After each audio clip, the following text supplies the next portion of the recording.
Please and meet Dr. Marx. Welcome, welcome to You Bet Your Life.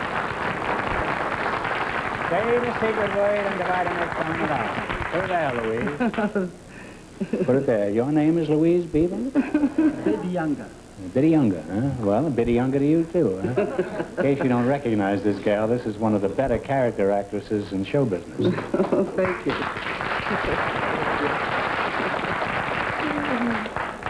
Your name is Tom Yanga, huh?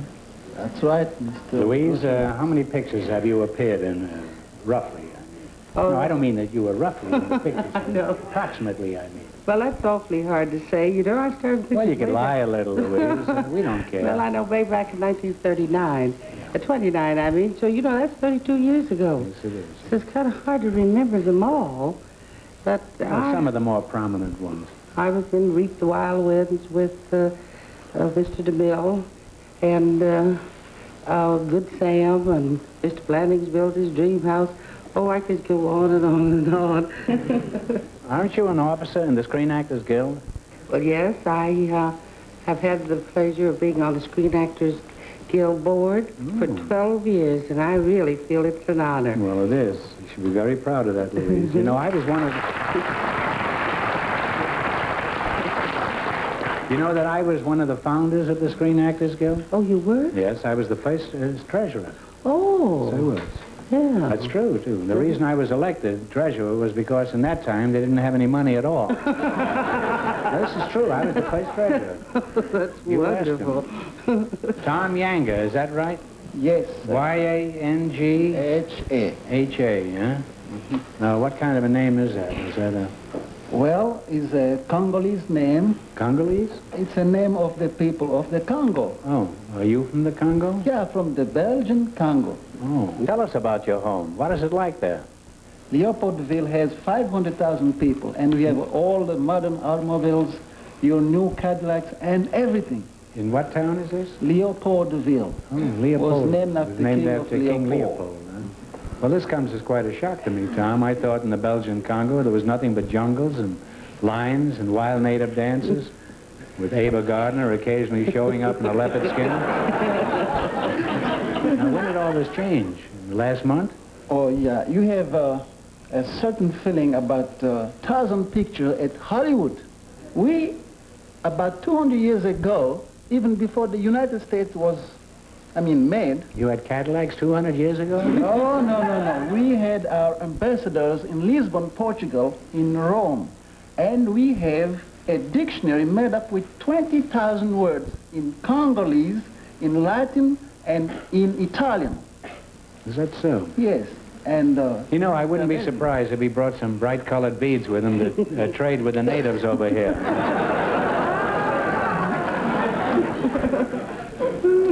Well, that is surprising because the average person's conception of Africa is so completely apart and away and different than what you just explained here. I guess their notion about our country, too, is kind of strange over there, isn't it?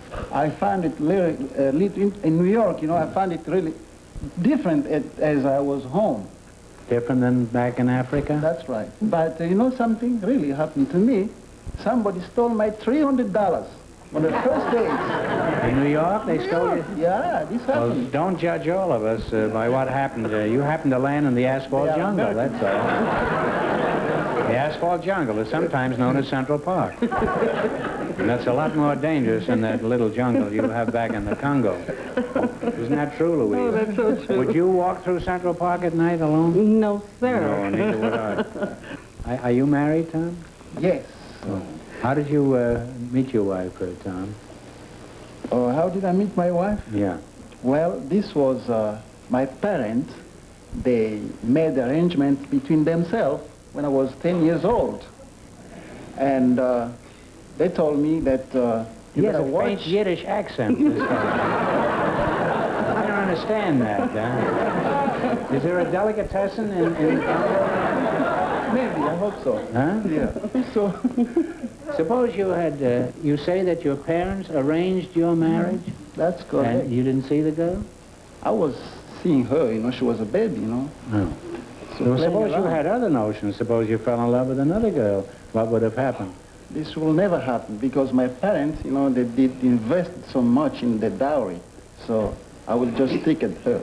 A dowry? Oh, we have the same custom here, you know, only we waited here until after we're married before we give the wife a dowry. It's true. In this country, it's called alimony. Well, you're a charming pair of guests, and I'd like to continue this, but I want to give you a chance to make some money. So, George, will you come in, please? What category have they selected? River cities of the world. Oh, yes, Okay. right. Now, you know, these are the easiest, and then they get tougher as you go along.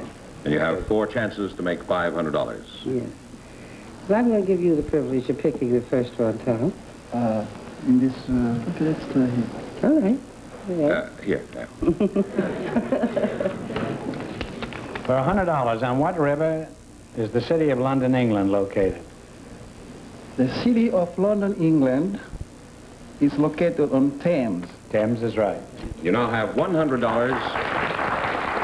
and 3 more chances to make 5 for $200. For $200, on what river is the city of Hankow, China, located? Hankow, H-A-N-K-O-W. Hankow. What river?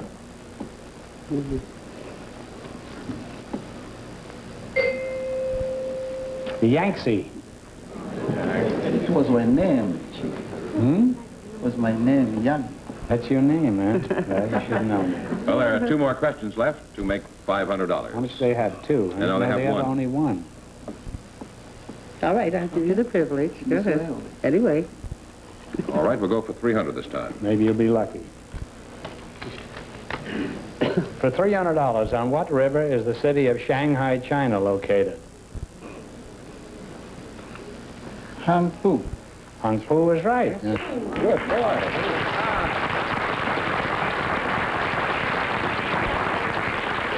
I didn't know it, and I was reading it off a piece of paper. And you now have $400. 1 more question to make a total of 5, and you'll have a chance to come back for $2,000, $5,000, or $10,000. That's... Oh, no. You can give it a him if you want, huh? But it doesn't count. No. For $100, on what river is the city of Montreal, Canada, located? Very famous river.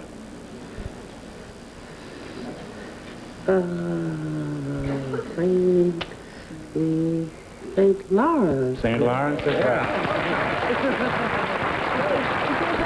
Have you lined up with $500, which means that in just a little while you'll be back here trying for $2,000, $5,000, or $10,000. Louise, I didn't think you knew it. I didn't either.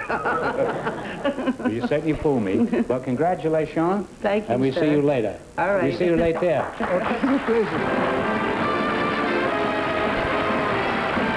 And Andrewina Rodenborn and Dino Martinez are waiting to talk to you. So put you in, please, and meet Groucho Marx. Welcome to You Bet Your Life. Say the secret word and take home an extra 100 smackolas. Now, you're Andrewina. You are... Dino Martinez. Dino. Can I correct you? Andrew Aina. Andrewina. Aina. Ina. Uh-huh. Inawina? Andrew Aina. I-N-A. Una. You're from Hawaii, yeah? No, Glasgow, Scotland. I get... What was that? Scotland. You're from Scotland? Oh, well. I'll call you Andy, huh? No, that's only for personal friends. Aina. Ina. I thought I'd call you Andy and call him Amos. You would object to me calling you Andy? Sure. You would, huh? Well, you have a lovely butter. Everybody has a burn. They have a butter over there? Sure. I guess they pick up the butter when they're strolling through the heather on those kilts, eh?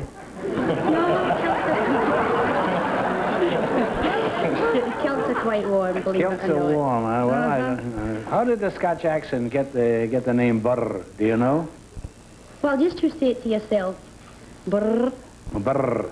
It makes it more attractive, don't you think? Aye, that it does. Well, tell me something. Have you ever eaten the Scottish national dish, haggis? Of course. Do you like haggis? My friends will probably slay me for this, but no. You don't like it, huh? It's something like stuffed milks, isn't it? I don't know, I never tasted them. Well, milks is something like that. You take the lining of a cow's stomach and you fill it up with a lot of Schweinerei and then bake it. And it's the same theory, yes. We used to have that when we were kids. It was cheaper than eating.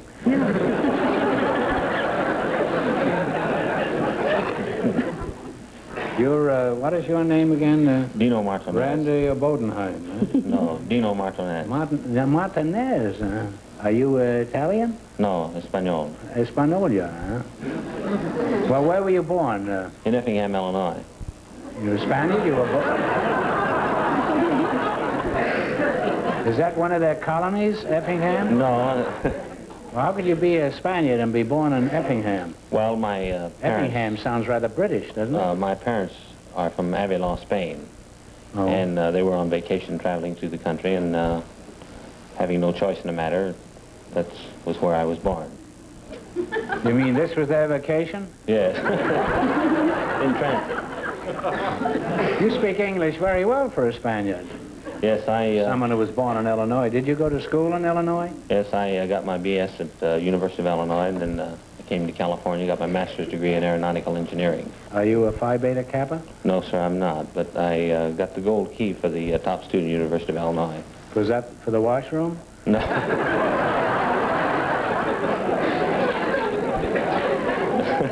You must be quite a brain with that kind of schooling, huh? Must be in a very high income bracket. What kind of a position do you hold now, Dino? I'm working as a plumber. Plumber, he's in a higher bracket than I thought he was. Matter of fact, that's precisely why I'm here. Oh, did you ever hear the old story about the plumber? You know, it was a plumber and his assistant were working on a job. And the boss finally got tired of seeing his helper, that's what they call him, isn't it? Just standing around doing nothing, so he said, Bill, you get on my nerves standing there with both hands in your pockets. So, Pete, take one of your hands out. No, I never heard that. Don't you think that's rather amusing? No. No. I've heard a lot of your other remarks. I've heard a lot of your other remarks that you've made about plumbers. Matter of fact, that is why I'm here. You know, well, you say that I've made derogatory remarks about plumbers? You must be mistaken. I haven't insulted a plumber in over a year. Oh, yes. That's the last time I called one. As a matter of fact... And you should hear what I called him. You made this statement. Wait a minute. You that mean I copied down. Hey, wait a minute. On You sit in the December 24th, television set and wrote this down, and you write down what I say on the show? Yes, when it That's pretty pertains to this, sneaky, isn't it? Yes. This was on December the 24th, 1959. You said to a girl contestant, do you realize it only takes 7 years to become a doctor? And only 9 years to be a plumber? Then you said, actually, it only takes 5 years to be a plumber, but it takes 3 years for him to get from his home to the school. Then you said, we'll get a number of letters in the next few days from the Plumbers Association. Are those the words I used? These are the exact words. Well, what is your... I had witnesses. What's your complaint? Wasn't it funny enough? Well, no, actually, plumbing is a very serious business. It is. It does take 5 years to become a plumber. And during that time, you're 5 years as a What do you got in the other apprenticeship. pocket? Another complaint? Well, you didn't study think as that an was funny, apprentice, and by the time you become a journeyman, you've studied approximately 300 books. Yeah. And you study about welding and all different types of pipe and hot water heaters and all types of heating systems. And at the end of the 5-year period, you have to pass a very rigid examination. And you have to know all that to be a plumber? Yes, you do. Then you have to take an examination for the county and one for the city. Well, then why do you practice. charge $7 to fix a leaky faucet? That incidentally wasn't leaking until the previous plumber forgot to put a washer in it. Now, actually, Dino, you seem like a man who's dedicated to his job, and I admire you. In fact, you sound like you're plumb nuts about plumbing.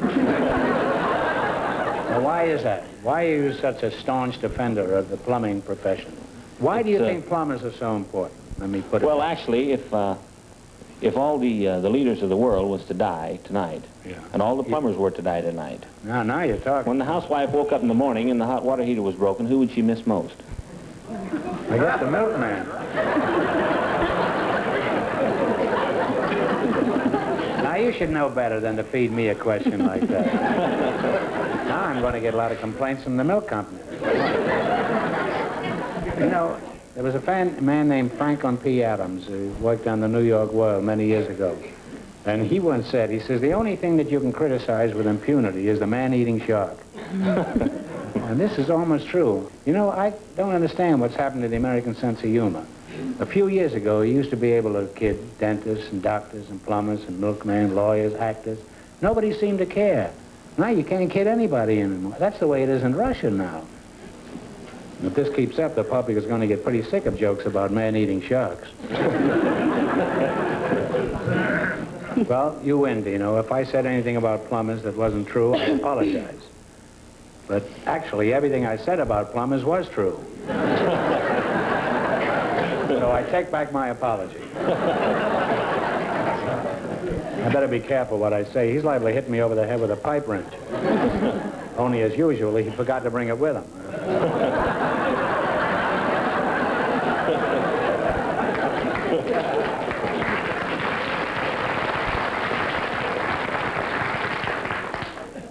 Anyway, I hope you both clean up in the quiz. I certainly hope you clean up better than the last plumber I had at my house. And now, George, would you bring in the questions? This is Mr. Fenneman, I believe, and you understand the game? Yes, I've watched Well, then it there's before. no point in wasting time in explaining to you. All right, we'll start then. And Right in. like to, you selected category spelling, have they didn't you? chosen? A $200 one. For $200, spell the word parsimony, meaning stinginess.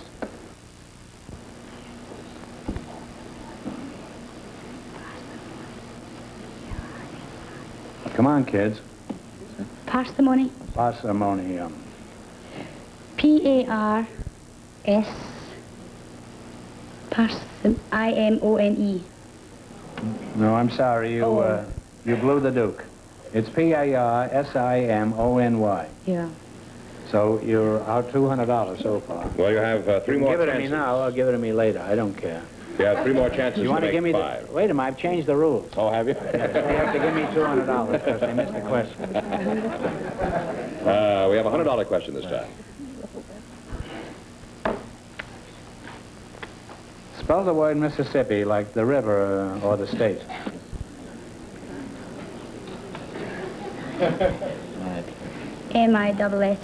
M-I-S-S-I-S-S-I-P-P-I. Right. A $200 question this time. $200 question. Spell the word weird like George Fenneman. W-E-I-R-D. What is it? W-E-I-R-D. Right. You now have That's the way $300 Solomon talks. and one more chance to make five. For $200, spell the word rhythm, meaning a measured meter as in music. Oh, R-H-Y-T-H-M. Rhythm? You said it, kid. And you wind up with $500, which means you'll be back later in the show to try for $2,000, $5,000, or $10,000. How much did they win? 500. 500, and you owe me two. That's so 300. Two for what? Two for what? You've got more money than I'll ever Well, have.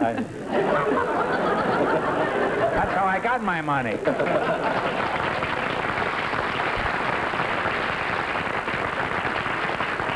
I told you the show was crooked. Well, congratulations. Thank you.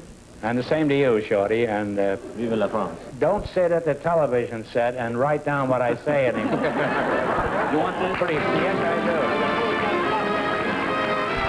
Well, George, here's the big question. Who's going to try for the big money? Louise Beavers and Tom Yanga won $500, so they have an opportunity. Well, bring them out. I presume you understand how to play this game, right? Have you ever seen this show, Louise? Yes, sir. Yeah. Yes. Well, you pick a number from 1 to 10 for $10,000, and we'll put it in this vacancy here. Yes. Number 9. Tell me, Louise. Number 9. Number 9. Yes, And sir. you pick a number from 1 to 10, Tommy. Number 6. Number 6. Well, that's a 9 upside down. Now, if any other number comes up, this question is worth a total of $2,000. Okay, one of you spin the wheel.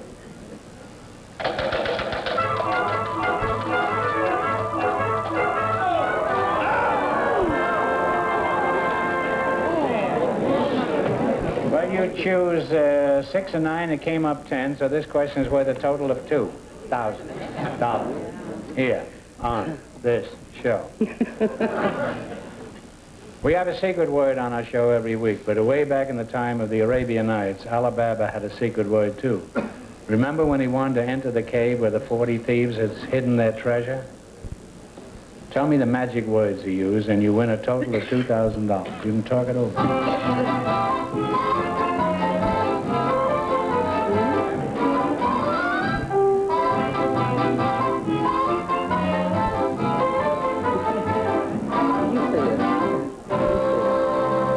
What is the answer? I don't know the answer in French. In English, I mean. Ouvrez la porte. Well, anyhow, since we're not in France, I doubt whether you're going to win the money. It's open sesame. I'm sorry, mister, but you wound up with how much? $500. You've had worse nights, Well, haven't you? I certainly have. It's been a pleasure. Well, it was a pleasure having you up here, Louise. Thanks. Tommy, take care of yourself, and...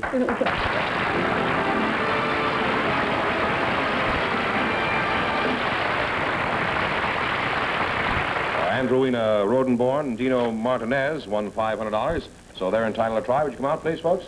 Well, bring them out. Oh, here they are. How do you do? How do you do? How do you do? You want that thing back that you gave me? No, I've got photostatic copies. Well, one of you pick a number from 1 to 10 for $10,000. 3. 3. Now you pick a number for 5. 7. 7. 7 and 3. That's it. Both lucky numbers. If any other number comes up, this question is worth a total of $2,000. Spin the wheel.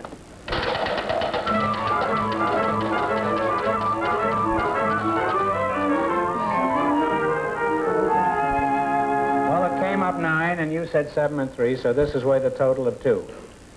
For $2,000, tell me the name of the first woman to fly an airplane across the Atlantic. She made the trip on June 17th, 1928.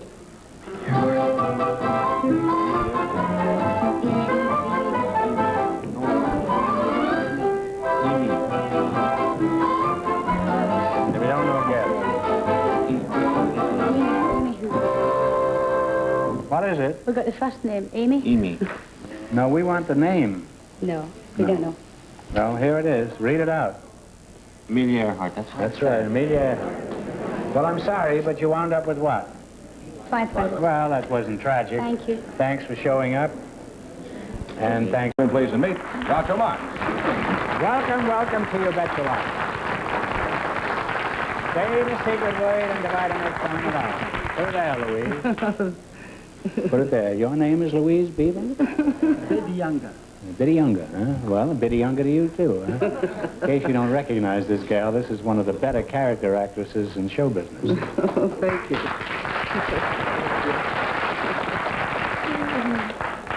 Your name is Tom Younger, huh? That's right, Mr. Louise, how many pictures have you appeared in, roughly? No, I don't mean that you were roughly in the pictures. No. Approximately, I mean. Well, that's awfully hard to say. You know, I started... Well, you could lie a little, Louise. We don't care. Well, I know way back in 1939. 29, I mean. So, you know, that's 32 years ago. Yes, it is. So it's kind of hard to remember them all. But Well, some of the more prominent ones. I was in Reap the Wild Winds with Mr. DeMille and Good Sam and Mr. Blanding's built his dream house. Oh, I could go on and on and on. Aren't you an officer in the Screen Actors Guild? Well, yes, I have had the pleasure of being on the Screen Actors Guild board for 12 years, and I really feel it's an honor. Well, it is. You should be very proud of that, Louise. You know, I was one of the... You know that I was one of the founders of the Screen Actors Guild? Oh, you were? Yes, I was the first treasurer.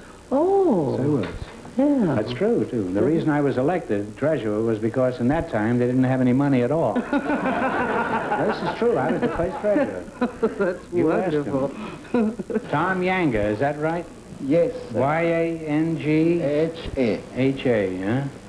Now, what kind of a name is that? Is that a Well, it's a Congolese name. Congolese? It's a name of the people of the Congo. Oh, are you from the Congo? Yeah, from the Belgian Congo. Oh, tell us about your home. What is it like there?